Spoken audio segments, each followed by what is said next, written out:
It seems that the prevailing authorities here are absolutely determined to make sure that Imran Khan does not assume any significant power at all. But the fact is that he is the most popular politician in Pakistan, and his party, the PTI, would win an election tomorrow if it was held. And to be honest with you, the PTI did win the most seats in the election on February the 8th. And one of the recent court cases that you're referring to saw the Supreme Court grant the PTI what's called reserve seats. So they got an extra 20 seats on top of the 97 that they won in February.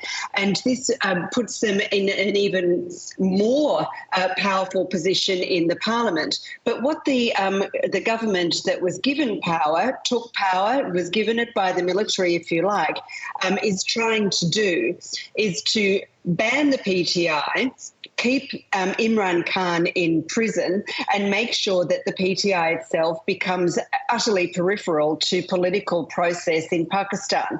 Now, what they're doing is accusing PTI of treason, of taking money from banned sources, including Israel, which is anathema in Pakistan. Pakistani people's passports actually say that they are not allowed to go to Israel. So accusing Imran Khan's party of taking money from Israel is quite incendiary, and of calling riots, which happened around his arrest last August, and also his toppling from PM in a vote of no confidence in April last year.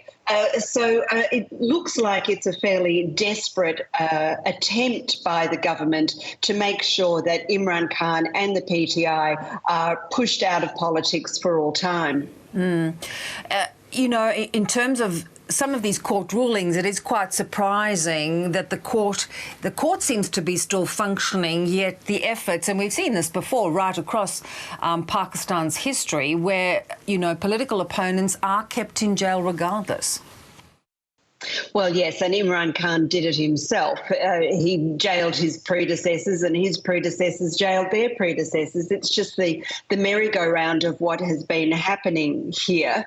But this latest move by the government has come in for a lot of flack.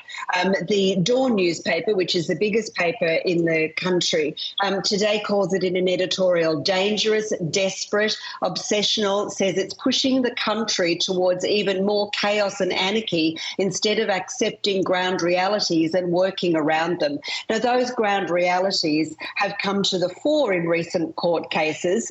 A couple of weeks ago, 6 High Court judges wrote to the Supreme Court saying that they had been intimidated and threatened and even attacked to make sure that they made decisions that kept Imran Khan and his wife, Bibi, in prison. So it's all coming to the fore. But the military is really the biggest power, as you know, in Pakistan, and everybody knows that that is the situation. And Imran Khan had the temerity to point out the military involvement in politics here, and this is not going to go away for him for any time soon anyway. Yeah, but to your point about those earlier protests, you see people getting back out on the streets given the political climate. Well, yes, I don't think it's outside the bounds of imagination. You know, there's a lot of unemployment here. There's a lot of frustration with the lack of civic services.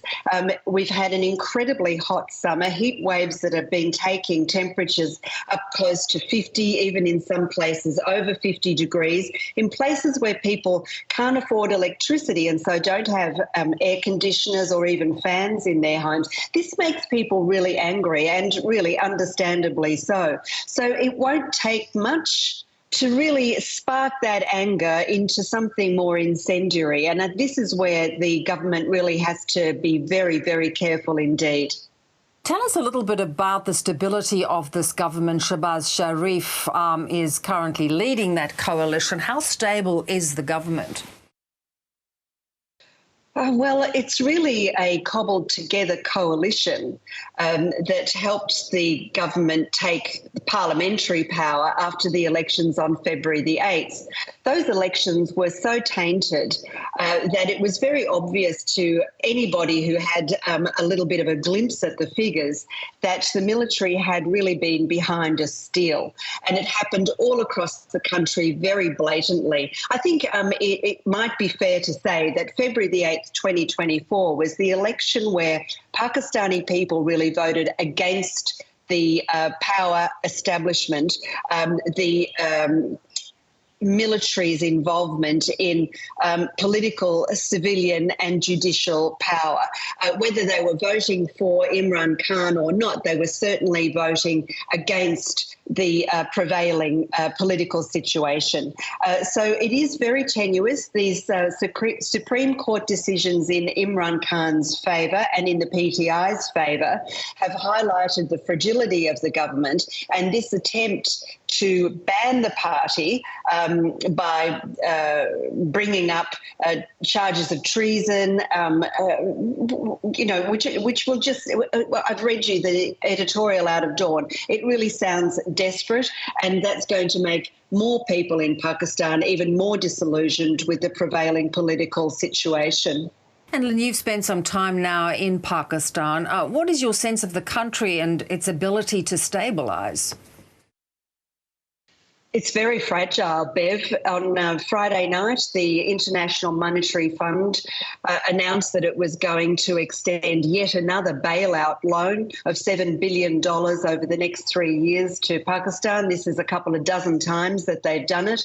It comes on top of loans that Pakistan has to pay back to China, Saudi Arabia, the United Arab Emirates, and what the governments have developed the habit of doing, and that includes the government of Imran Khan between 2018 and 2022, is use loans to pay off the interest on previous loans. It's absolutely unsustainable. The conditions that the IMF insisted on included removing subsidies on food and fuel, which are absolutely essential to most people in Pakistan, and forcing people to pay taxes and raising taxes on those that already do pay taxes. So you're looking at middle-class people who already work very hard for very little and certainly don't see where their taxes go, having to pay more.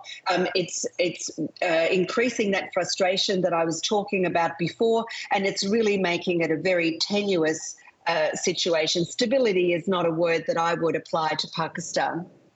Really good as always to talk, Lynne. Thanks so much. Thanks, Bev. Okay, thank you.